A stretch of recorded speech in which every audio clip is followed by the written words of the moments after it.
बिस्मिल्लाहिर्रहमानिर्रहीम। अस्सलाम वालेकुम नाज़रीन, मैं तुहाडा मेज़बान असगर गुजर। तुसीं वेख रहे जी गुजर टीवी हर वाला।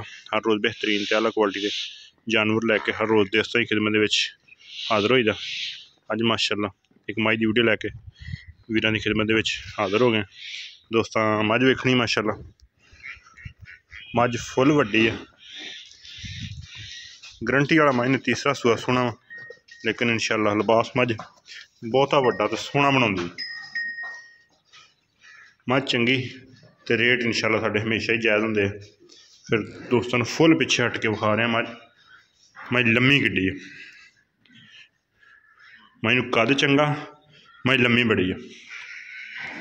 धौन मझ दी कली कली शह मझ दी वेखण वाली है। बहरहाल दोस्त ये चीज़ां नी हिफज कीतियां वा, हर दोस्त ही गिणदा तुन्नी घोली पुट्ठे टाका शाका, लेकिन मझ दी कोई किस्म का ऐब बुराई होवे। मझ नूं कन्न वड्डे आ, सिर मझ नूं सोहना वा, तुन्नी घोली तो मझ बिल्कुल साफ आ। फिर मझ थणा दियां विरलां बड़ियां। गब्बन मझ दा थणा दा डर हुंदा, साडे कोई दोस्त बयाना कर लवे कैसा प्यारा मझ थाना पास करके लई आ।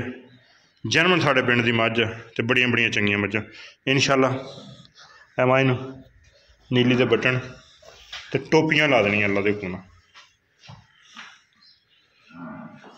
तीजन मझ आ गरंटी वाली, मझ नूं पुट्ठे सोहने आ, मझ नूं थण फिर चुआं मझ नूं बहुत सोहना। अल्लाह दे हुकम नाल घर जाके भी किसी कोई दोस्त ऐब बुराई होवे, साडी उस गल च रोक अग्गे उधर पिछे लिया तसल्ली गरंटी है। मझ नूं धौन लम्मी है, मझ नूं तुन्नी घोली है नहीं गी बिल्कुल ही। मझ लिबास बड़ा सोहना तो खुला वा। मझ दिन लवेगी 10। मौसम थोड़ा जा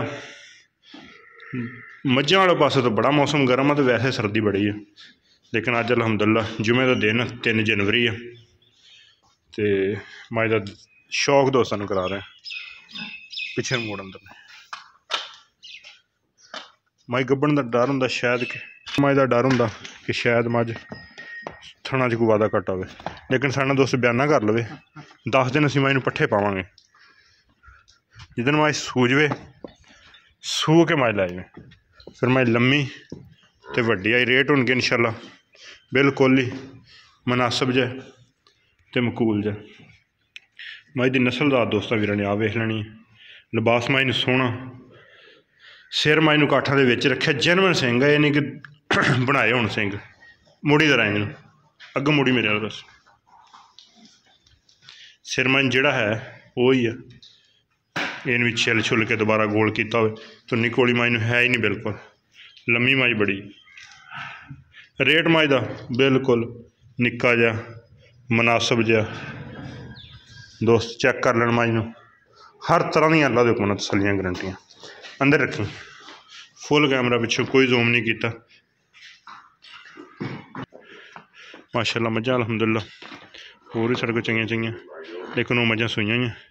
ये मझ ऐ मझ गब्बन, लेकिन जिहड़ी मझ दी वीडियो वही दोस्तां दिखा रहे हैं। मझ दी नस्लजात वीरां भरावां दे सामने माशाअल्लाह।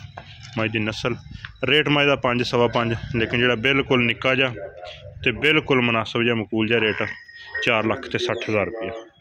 जिहड़े भरा दे दिल होवे राबता कर सकदा। इंशाअल्लाह साडी मझ दुध चंगा देगी। गब्बन मझ आ, दुध सोहना तो चंगा चुआएगी। फिर चोण मझ नूं बहुत सोहने आ। जिहड़ा मझ नूं पावर वाला थान इन्हां ने अलहमदुलिल्लाह इन्हां ने मझ नूं पावर वाला चुआ वा। 4,60,000 रुपया बिल्कुल निक्का जा तो मुनासिब जा। उम्मीद करने का वीडियो आएगी दोस्तों पसंद। वीडियो पसंद आती यार दोस्तों शेयर। बिल्कुल साफ थाना, दिन महीने 10 करने। कैसा प्यारा मझ नट क्वालिटी। अगले थाना तो लिबास वेखना मझ इंशाअल्लाह गाड़ी मैं चंगी कढ़ेगी, थोड़ी नहीं वाह चंगी कढ़ी। तो रेट अलहमदुलिल्लाह बार बार असीं आने असीं अपनी खरीद के जायज़ रेट की मझ लाने 4,60,000 रुपया। उम्मीद करने कि वीडियो आएगी दोस्तों पसंद। वीडियो पसंद आए यार दोस्तों शेयर। जिन्होंने दोस्तों ने चैनल नहीं किया सब्सक्राइब, चैनल सब्सक्राइब। एक अगली तरह बेहतरीन वीडियो फिर आता हूँ। उस टाइम तक अपनी मेज़बान असगर गुजर की इजाज़त। अल्लाह हाफ़िज़।